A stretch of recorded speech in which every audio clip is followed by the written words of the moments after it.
Iya, satu-satunya tenda yang buruk, terpaksa demi ngambil air hujan.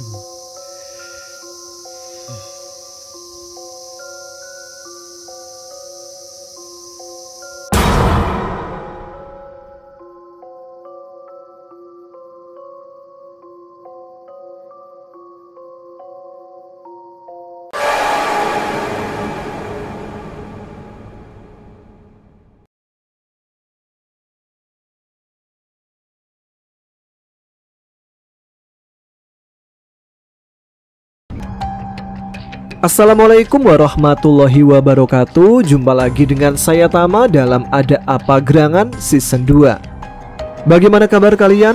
Semoga selalu diberikan kesehatan dan juga rezeki yang cukup ya.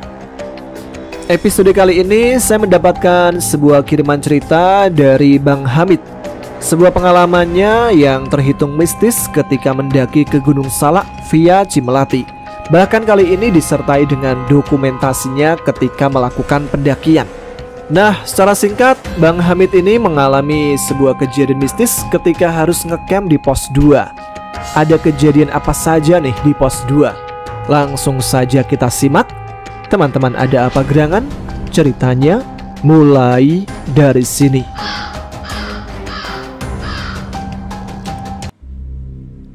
Perkenalkan, saya Hamid, pria rupawan dan jutawan yang berasal dari Ciawi, Gadok. Bersama sohib saya Bang El, Samsul dan Santo, merupakan 4 sekawan dari salah satu komunitas pendaki gunung yang bernama Petai, alias komunitas pendaki santai. Kisah kali ini merupakan kisah yang kami alami ketika mendaki ke Gunung Salak, gunung yang memang sudah terkenal akan kemistisannya. Malam itu masih inget banget, walaupun udah lama ya. Sabtu 10 Mei 2025 jam 9 malam. Kami sudah bersiap dengan 3 unit sepeda motor untuk melakukan konvoi. Dipimpin oleh Samsul, sepeda motor pun melaju di Jalan Raya Bogor Cigombong. Di perjalanan kami berhenti 2 kali sekedar untuk meluruskan pinggang dan santai menikmati angin malam. Singkat cerita aja, sekitar pukul 12:30 dini hari, kami tiba di base camp Gunung Salak via Cimelati. Begitu sepeda motor diparkirkan, suara jangkrik bersautan seolah menyambut kami. Setelah meluruskan kaki sebentar, kami mengurus SKS alias surat keterangan sehat, dan selesai urusan itu, kami tidur guna mempersiapkan fisik dan mental untuk pendakian kami esok pagi.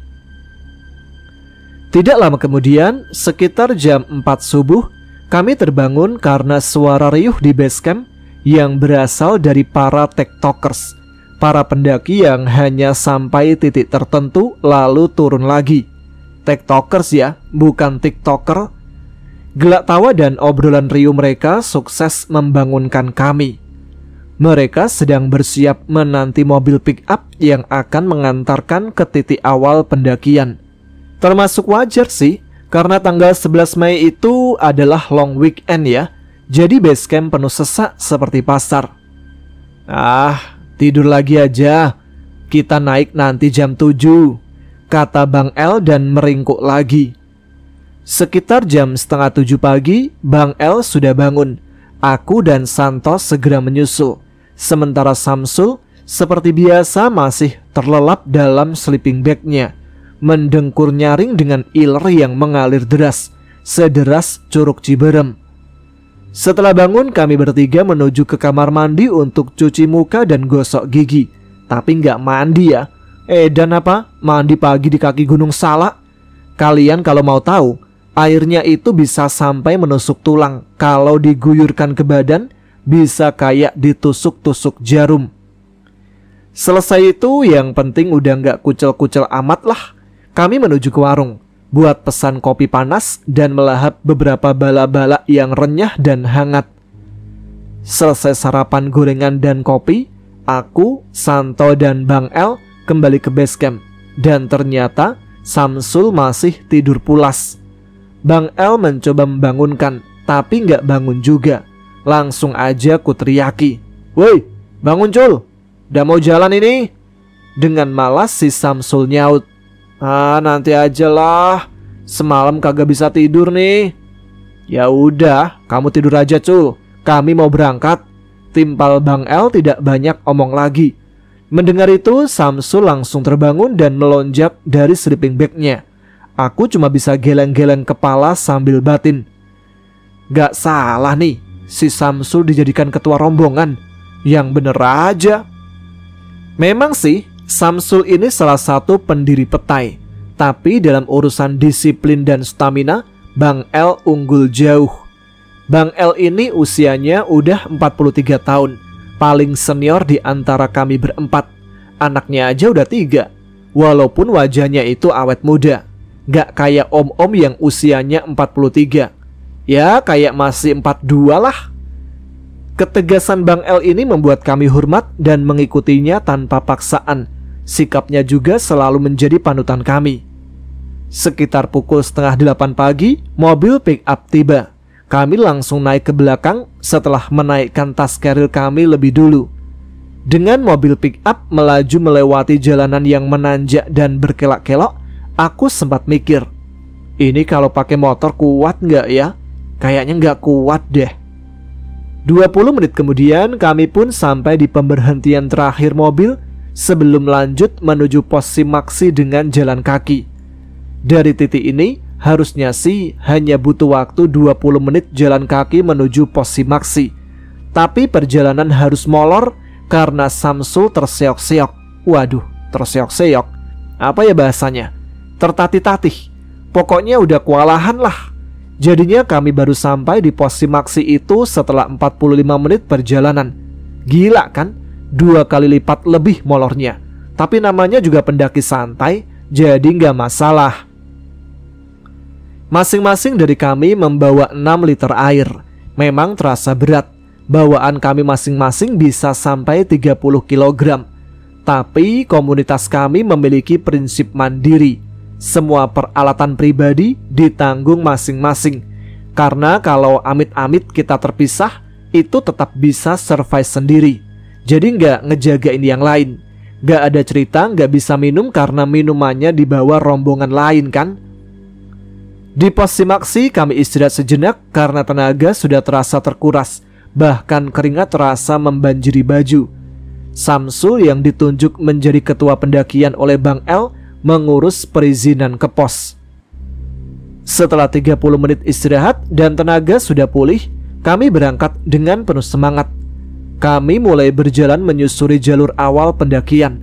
Sampai di depan musola, Bang El berhenti sejenak untuk mengganti sandal jepitnya dengan sepatu. Ternyata dari tadi pakai sendal, batinku. Trek awal berupa jalan bebatuan yang sangat menanjak, bikin di awal-awal udah ngos-ngosan. Apalagi habis diguyur hujan, membuat medannya menjadi licin. Belum sampai pintu rimba aja udah susah payah gini. Sambutan yang luar biasa. Kami sampai berhenti untuk istirahat berkali-kali. Lagi-lagi karena menunggu Samsul yang kepayahan. Sampai akhirnya kami sampai juga di gerbang rimba. Kami beristirahat kembali di saung terakhir.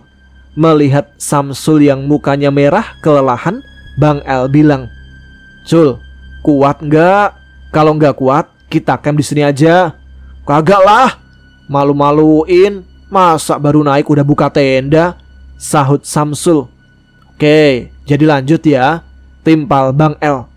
Lanjut, seru Santo sambil berdiri memberi semangat. Langkah selanjutnya kami memasuki pintu rimba, di mana kontur jalan yang tadinya bebatuan kini berubah menjadi tanah merah yang becek, penuh dengan akar pohon yang berundak-undak. Jalur air, licin, pohon tumbang, vegetasi yang padat dan berlumpur membuat pendakian menjadi semakin sulit. Hal itu pun memperlambat langkah kami. Aku sampai nyeletuk, "Sumpah asli, ini sih kacau. Kalau dibandingin sama Cibodas, gak ada apa-apanya." Bang El langsung negur, "Jangan gitu. Inilah yang namanya proses. Sama halnya dengan hidup kita yang kadang landai, kadang curam. Jalani dengan ikhlas serta selalu bersyukur. Pasti kita akan sampai tujuan." Aku hanya bisa mengangguk karena yang diucapkan Bang El memang benar. Gak heran sih, karena udah senior, di usianya yang 43 tahun, masih suka camping dan mendaki bersama anak muda berusia 20-an kayak kami. Waktu terus berjalan dan kami masih berjuang menuju ke pos 1 dengan susah payah. Rencana awal untuk mendirikan tenda di puncak sepertinya akan berantakan, mengingat Samsul yang selalu tertinggal di belakang karena staminanya kurang oke. Walau begitu kami bergantian menemaninya. Terkadang Bang El, terkadang Santo yang menemani.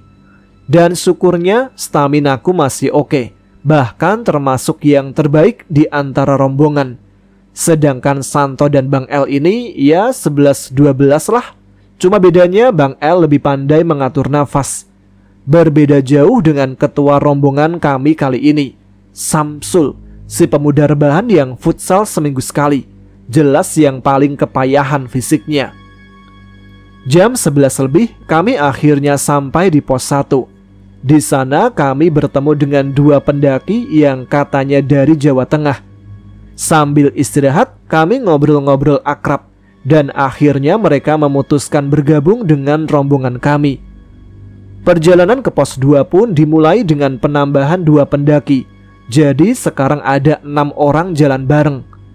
Dengan tambahan 2 pendaki, perjalanan kami memang makin melambat, tapi jauh lebih enjoy karena kami bisa saling bertukar cerita dan pengalaman masing-masing. Sampai-sampai saking lambatnya, selama pendakian kami sering dilewati para tiktoker yang jumlahnya memang sangat banyak. Singkat cerita, sekitar pukul 12 lebih kami tiba di pos 2. Tapi di sini tiba-tiba saja Bang El memberikan instruksi untuk segera mendirikan tenda, ganti baju kering dan mulai memasak untuk menghangatkan badan. Kami, termasuk 2 pendaki dari Jawa Tengah, auto kaget dong, karena rencana awal kami adalah mendirikan tenda di puncak Manik.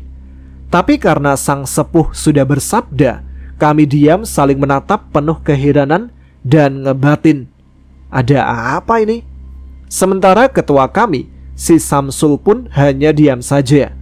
Akhirnya 2 pendaki dari Jawa Tengah itu pun izin duluan melanjutkan perjalanan. Tidak ikut ngecamp di pos 2, meninggalkan kami berempat lagi sama seperti semula. Tapi sebelum mereka berdua lanjut, Bang El sempat ngomong ke mereka, "Kalian yakin naik? Memang pos 2 itu masih jauh dari puncak, tapi sebentar lagi akan turun hujan dan posisi di atas itu penuh." Kami yang mendengar pada bingung dong. Hujan dari mana? Sementara cuaca saat itu terlihat sangat cerah. Tapi 2 pendaki Jawa Tengah itu tetap memutuskan untuk melanjutkan perjalanan. Bang El kembali memberi instruksi, "Ayo cepat, siap-siap dirikan tenda. Sebentar lagi hujan. Habis itu ganti pakaian dan hangatkan diri kalian agar nggak kena hipo." Aku, Santo, dan Samsul jujur saja bingung dengan Bang El. Lawang cuaca cerah kok dibilang mau hujan. Bahkan kami bertiga sempat duduk-duduk dulu membahas keputusan Bang El yang di luar nalar. Bang El sendiri sudah mulai mendirikan tendanya. Tidak lama dari itu, kabut tiba-tiba turun dan disusul gerimis. Kembali Bang El menyuruh kami untuk segera mendirikan tenda supaya tidak kehujanan. Kami yang kaget serentak bangkit, bongkar keril dan mendirikan tenda masing-masing. Dan benar saja, seketika hujan turun dengan sangat lebat, padahal langit masih panas. Dan untungnya tenda kami sudah berdiri sebelum hujan benar-benar deras. Jam 4 sore hujan mulai reda. Samsul, Santo, dan Bang El keluar dari tenda masing-masing. Sementara aku masih di dalam tenda. Malas banget keluar karena becek. Dari dalam tenda, aku dengar Samsul bilang ke Bang El kalau keputusan Bang El untuk mendirikan tenda di pos 2 memang tepat. Tapi karena aku sedang memasak nasi, jadi tidak terlalu fokus mendengarkan pembicaraan mereka. Menjelang jam 5 sore, kabut tebal kembali datang. Lalu datang rombongan pendaki dari bawah. Sekelompok anak muda yang dipimpin oleh pria tinggi dan tampan yang akhirnya kami tahu namanya adalah Farhan. Setelah Farhan menyapa kami, dia berbincang dengan Bang El. Setelah itu dia memutuskan supaya rombongannya juga mendirikan tenda di pos 2. Farhan mendirikan tenda di sebelah tendaku. Memang pos 2 ini merupakan area terbaik untuk mendirikan tenda.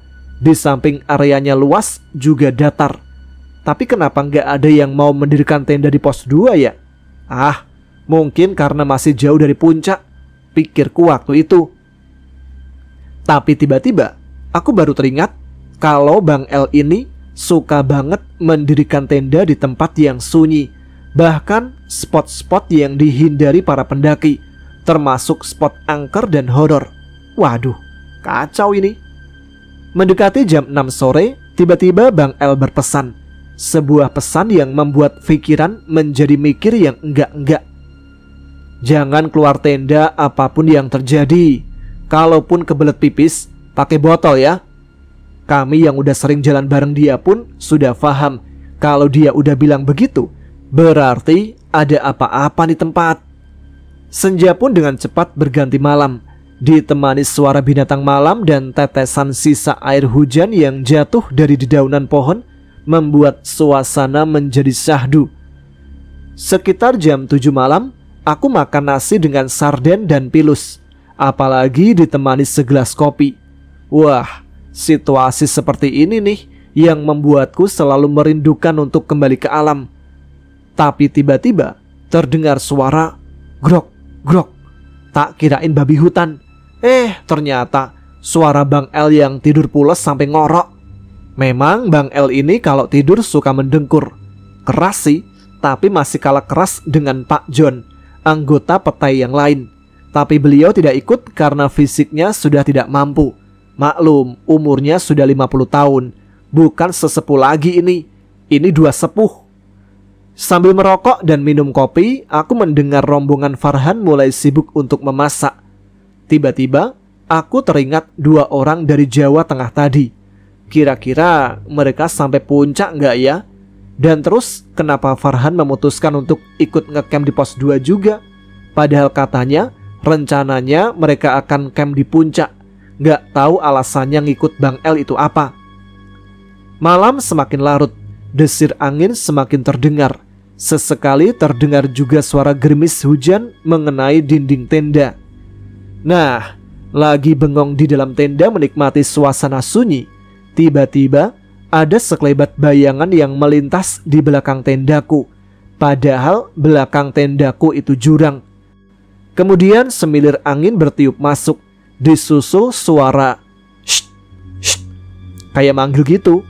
Dan tiba-tiba bulu kuduk langsung berdiri. Langsung saja kututup tenda, lalu menyelimuti diri pakai sleeping bag. Tapi tengah malam, tiba-tiba ada yang narik kakiku sampai posisi tidur bergeser. Padahal belum tidur ini. Ditambah ada bayangan putih lewat. Malam itu bener-bener gak bisa tidur. Ya paling tidur di awal pagi lah. Cuma sebentar itu juga. Singkatnya sekitar jam 7 pagi, Bang El membangunkan kami, ngajak sarapan, terus lanjut summit. Lah, kamu kenapa Pak Bos? Mata merah begitu? Kagak bisa tidur Bang El. Gila, semalam dikerjain demit. Kakiku ditarik-tarik. Kampret itu demit sampai masuk ke dalam tenda. Walah, timpal Bang El gitu aja. Udah gitu aja. Lalu Bang El pergi ke tenda kelompok Farhan. Dan ternyata Farhan CS pun mengalami gangguan yang sama tadi malam. Pertama menimpa anggotanya yang bernama Gilang. Jadi si Gilang yang mau buang air kecil melipir ke tempat yang agak jauh dari tenda. Nah, lagi fokus buang air kecil, tiba-tiba bulu kuduknya merinding sampai ke ubun-ubun kepala. Saat dia mendongak melihat ke atas pohon, seketika dia lari karena melihat cewek memakai baju putih di atas pohon. Farhan sendiri juga katanya mengalami kejadian horor. Pas dia sedang santai menikmati suasana malam di pos 2, dia mendengar suara kayak orang manggil yang kayak sebelumnya. Shh, shh. Dikirain aku, karena posisi tenda kami kan sebelahan. Dia panggil, Bang, bang. Tapi karena nggak ada jawaban, dia masuk tenda. Sebenarnya aku dengar tuh suara Farhan panggil-panggil, tapi aku nggak berani respon. Orang aku sendiri juga lagi diteror, ditampakin sosok putih-putih. Aku juga mikirnya itu bukan Farhan yang manggil, takutnya malah kuntilanak. Bang El cuma tersenyum dan tertawa kecil. Udah nggak apa-apa, kita kan warga Salak. Beliau hanya menyapa. Jadi siapa aja nih yang mau summit sekarang? Tanyanya. Farhan CS, Santo dan Samsul akhirnya memutuskan untuk summit. Sementara aku yang tidak tidur semalaman, kondisinya tidak memungkinkan untuk ikut summit ke puncak. Bang El pun memutuskan untuk menemaniku di pos 2 sekalian jaga tenda. Karena semalam tidak tidur, setelah sarapan pagi, aku langsung tidur sepanjang siang itu. Bayar utang lah kalau kata orang-orang. Walau begitu, aku sesekali terbangun ketika mendengar Bang El ngobrol dengan orang-orang lewat, termasuk para tiktoker. Malah, Bang El sempat menolong beberapa tiktoker yang turun lagi ke pos 2 setelah hanya sampai di pos 4. Aku mikirnya, ini kayak bukan Bang El yang biasanya. Soalnya Bang El itu introvert dan paling malas basa-basi sama orang yang gak dia kenal.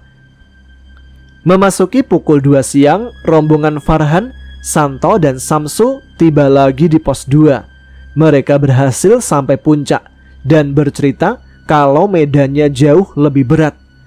Kulihat raut wajah Bang El ada sedikit penyesalan karena tidak bisa ikut summit. Aku nanyalah, kenapa nggak ikut summit aja bang? Dia jawab, manusia boleh merencanakan sesuatu, tetapi kehendak Allah lah yang menjadi. Walau tidak bisa summit dan ada rasa kecewa, tapi dia mikirnya mungkin keberadaannya di pos 2 agar bisa menolong para tiktoker yang cedera dan butuh pertolongan. Wah, lagi-lagi wejangan yang aku dapatkan. Sepuh, emang beda dah. Jam 4 sore, aku masak nasi buat makan malam. Kondisi fisik juga sudah pulih. Sambil masak, aku mencuri dengar percakapan Bang El dengan Farhan dan teman-temannya. Gak jauh-jauh dari kasih wejangan sih. Setelah itu rombongan Farhan pun berkemas-kemas dan berpamitan untuk turun pada jam 5 sore. Sekarang tinggal rombongan kami yang tersisa di pos 2 ini. Sebelum masuk waktu maghrib, Bang El menyuruh masuk ke tenda masing-masing. Nah, setelah kami masuk ke tenda, gak tahu kenapa Bang El menjulurkan tangannya ke dalam tenda sambil bilang, siap-siap untuk malam kedua. Kali ini akan jauh lebih nyaman. Kami yang tidak memahami maksud ucapannya hanya lanjut memasak untuk makan malam. Di malam kedua terasa lebih gelap dan hening. Sangat berbeda rasanya dengan malam pertama. Bisa jadi karena tidak ada rombongan lain seperti kemarin. Tapi bisa jadi juga malam ini terornya akan lebih brutal. Hujan gerimis mulai turun. Bang El sesekali keluar tenda dan keliling untuk patroli. Kadang ke tenda Samsul, kadang ke tenda Santo, dan kadang ke tendaku. Lalu kembali masuk ke tendanya lagi. Malam semakin larut, tapi masih ada saja tiktoker yang baru turun karena cedera. Dengan kondisi hujan dan licin, tentu cedera engkel mempersulit perjalanan turun. Singkat cerita, pagi menyambut. Bang El keluar tenda dan melihat tadahan air hujan, karena memang stok air beliau sudah semakin menipis. Lalu kami mulai memasak, sarapan, dan sambil duduk di akar pepohonan yang masih basah karena hujan semalam, kami pun bercerita tentang summit kemarin. Sembari kami menikmati kopi, kami mulai melihat para pendaki atau hiker yang mulai turun, walaupun jumlahnya sudah bisa dihitung jari. Sampai akhirnya kami bertemu dengan 2 orang dari Jawa Tengah yang sempat bareng kami mendaki kemarin. Bro, kalian jadi camp di puncak nggak? Tanya Bang El. Kagak bang, timpal mereka. Lah terus kalian camp di mana? Di pos 3 atas dikit. Walah, kirain sampai puncak. Lalu mereka berdua pun berpamitan sambil senyum-senyum dan geleng-geleng kepala ketika melihat kami duduk dengan santai hanya pakai kolor sambil menikmati kopi. Setelah mereka turun, Samsul bertanya ke Bang El, "Bang, lu rutin camping ke alam dan mendaki, sebenarnya cari apaan sih Bang?" "Kalau kamu sendiri cari apaan, Cul?" Bang El malah tanya, Ya untuk refreshing Bang. Kan kata abang, tuntutan pekerjaan kita di Jakarta tidak akan berubah. Tapi di saat kita kembali ke alam dan disegarkan lagi, masalah yang sama akan kita hadapi dengan keadaan atau kondisi yang berbeda. Masalahnya tetap sama, tapi respon saya yang sudah tersegarkan akan berbeda saat menghadapinya kan?" jawab Samsul. "Nah kalau kamu Tok dan Pak Bos?" tanya Bang El ke Santo dan aku. Sama sih Bang, kayak Samsul." "Kalau Bang El sendiri apa?" tanya Samsul. "Kalau aku kembali ke alam untuk mendengar suaranya," jawab Bang El. "Oh wangsit ya Bang," timpal Samsul. "Hah?" ucap Bang El sedikit mengerutkan dahi lalu tertawa. "Ya kalau pemahaman kamu sampai di sana, ya kurang lebih deh Cul." Lalu Santo pun bercerita kalau handphonenya kehabisan daya seketika. Padahal handphone di flight mode dan power bank pun semuanya tiba-tiba kehabisan daya dan hangat secara tiba-tiba di saat malam. Tanpa menggubris cerita Santo, Bang El memberikan instruksi. "Ayo, waktunya berkemas, saatnya kita berpamitan." "Pamitan? Sama siapa?" tanyaku. Lalu kami pun berkemas dan akhirnya mulai turun. Dan seperti biasa, di barisan terakhir selalu diisi oleh Bang El. Beliau melihat ke salah satu sisi di dalam hutan salak. Cuaca yang cerah ditemani suara burung. Beliau seakan sedang berbicara entah dengan siapa, lalu berpaling dan turun. Jujur, kejadian ini mengingatkanku dengan kejadian waktu di Gunung Papandayan saat beliau berbicara tanpa kata dengan kelompok babi hutan gaib. Singkat cerita, sesampainya di base camp, kami bersih-bersih lalu menyempatkan diri untuk menikmati kopi dan menikmati cemilan balak-balak. Sekitar jam 12 siang, kami mulai jalan dari base camp melalui jalur Cigombong menuju ke Jalan Raya Bogor. Petualangan kami pun akhirnya selesai pada tanggal 13 Mei 2025. Tapi di tanggal 21 Mei, hari Rabu, kami anggota komunitas petai kembali berkumpul di base camp kami.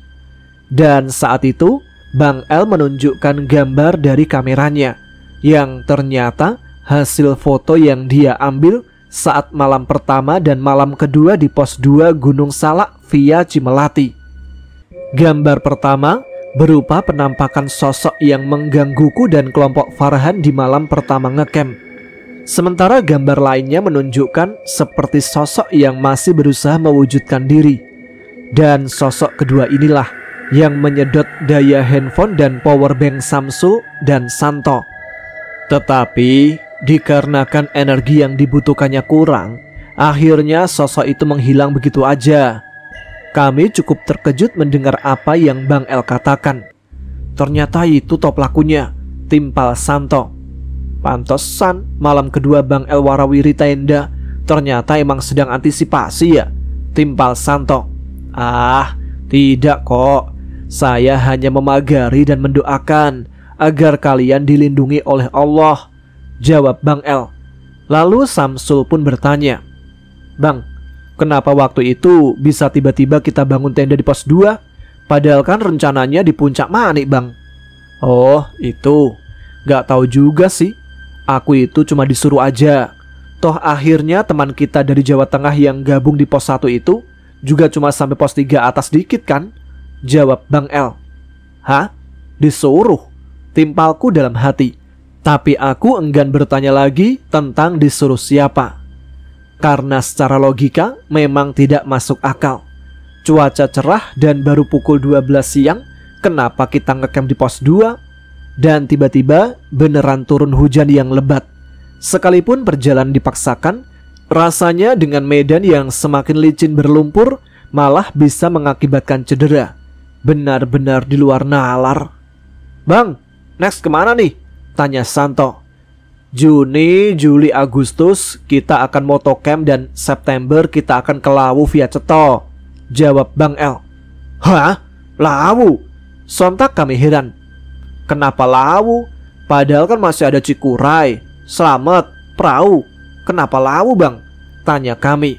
Oh, undangan, jawab Bang El. Undangan, timpal kami. Jadi apa kalian mau ikut? Tanya Bang El. Waduh, jujur sih, kayaknya akan ada kisah yang ngeri-ngeri sedap ini. Dulu beliau pun sempat mengajak kami ke Cianjur di daerah Gobang untuk memenuhi sebuah undangan dari Nyai Sadea. Dan kali ini, sedari turun dari Salak, beliau akan ke Lawu demi memenuhi sebuah undangan lagi. Ada-ada aja. Ikut atau enggak ya? Di balik kisah Lawu yang tidak lepas dari keindahannya, terdapat juga kisah-kisah mistis yang banyak dialami oleh para pendaki. Aku, Hamid, membagikan kisah ini seperti apa yang aku alami sebenarnya. Apapun yang dikisahkan di dalam kisah ini, biarlah kita semakin mendekatkan diri ke dalam hadirat Allah Subhanahu wa Ta'ala, bukan sebatas rutinitas, melainkan sebuah kerinduan. Jadi, apakah saya akan ikut ke petualangan selanjutnya? Gak tahu sih, perlu menyiapkan hati dan mental soalnya. Sekian, wassalamualaikum warahmatullahi wabarakatuh. Nah, itu dia sebuah pengalaman yang dialami oleh Bang Hamid bersama ketiga temannya yang tergabung dalam komunitas petai, komunitas pendaki yang santai. Enak nih kalau gabung kayaknya. Nah, bagi teman-teman yang mungkin juga punya pengalaman serupa ketika mendaki, baik itu mengalami sesuatu yang mistis atau cerita horor, bisa juga dikirimkan ke kami melalui email di adaapagrangan20@gmail.com. Kita akan bacakan di segmen Bukan Pendakian Biasa. Terima kasih juga untuk teman-teman yang sudah menyimak episode kali ini. Jangan lupa tuliskan komen, tunjukkan eksistensi kalian. Sekarang saya Tama harus pamit. Kita jumpa lagi di episode selanjutnya, tentunya dengan kisah-kisah yang lebih menarik. Tetap semangat, jaga kesehatan. Wassalamualaikum warahmatullahi wabarakatuh.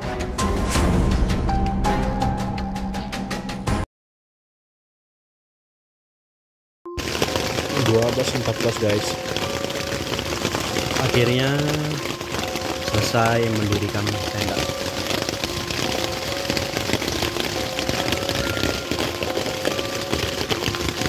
Kompartemen ini jaket warnanya gelap, sebenarnya bukan gelap, ini udah basah kayak direndam nih jaketnya, jadi mesti buru-buru dilepas. Baju juga mesti dilepas, kalau enggak hipotermia. Baju untung bawa jaket cadangan satu lagi. Sekarang lokasi hujan deras, teman-teman juga udah pada selesai.